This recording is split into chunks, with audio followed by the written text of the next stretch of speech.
in support with Kala Mandir Foundation, a CSR division of Kala Mandir Group. యూట్యూబ్లో only audio మాత్రమే వినాలనుకుంటే కనుక మనకి సపరేట్గా ఒక ప్యాకేజ్ని ఎంచుకోవాల్సి ఉంటుంది. అలా కాకుండా ఇప్పుడు నేను చూపించబోతున్న అప్లికేషన్ యూజ్ చేస్తే కనుక డెఫినెట్గా అంటే ఎలాంటి ఎక్స్ట్రా డేటా ఖర్చు కాకుండానే ఓన్లీ మ్యూజిక్ మాత్రమే బ్యాక్గ్రౌండ్లో రన్ అయ్యే విధంగాను ఆ మూమెంట్లో మనం వేరే పనులు చేసుకునే విధంగాను సెట్ చేసుకోవచ్చు. అది ఎలాగో ఇప్పుడు మనం ప్రాక్టికల్గా చూద్దాం. యూట్యూబ్ని ఓన్లీ ఆడియో మాత్రమే వినడానికి మనకి వై మ్యూజిక్ అని చెప్పేసి ఒక అప్లికేషన్ అందుబాటులో ఉంది. దీన్ని మనం డౌన్లోడ్ చేసుకొని ఇన్స్టాల్ చేసుకున్న తర్వాత దీని ఇంటర్ఫేస్ ఒక నార్మల్ మీడియా ప్లేయర్ లాగా ఉంటుంది. సో మనం సింపుల్గా చేయాల్సిందల్లా యూట్యూబ్కి వెళ్ళి సింపుల్గా ఏదైనా వీడియోని సెలెక్ట్ చేసుకొని, ఇప్పుడు ఫర్ ఎగ్జాంపుల్ ఒక వీడియోని నేను సెలెక్ట్ చేస్తూ ఉన్నాను.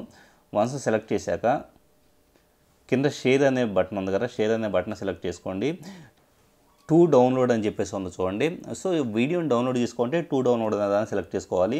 లేదా ఓన్లీ వినాలనుకుంటే కనుక వన్ లిజన్ అని ఉందో చూడండి. సో దాన్ని సెలెక్ట్ చేసేసుకుంటే ఆటోమేటిక్గా ఇక్కడ పర్టికులర్ వీడియో వచ్చేటప్పటికి పూర్తిగా బ్యాక్గ్రౌండ్లో ఒక సర్వీస్ లాగా రన్ అవుతూ ఉంది.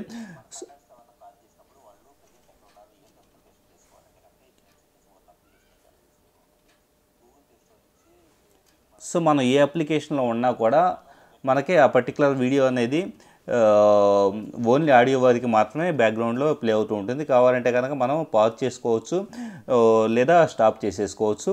ఇలాగా బ్యాక్గ్రౌండ్లో అప్లికేషన్స్ వీడియోస్ ఆడియో మాత్రమే వినడానికి ఈ అప్లికేషన్ యూస్ఫుల్గా ఉంటుంది.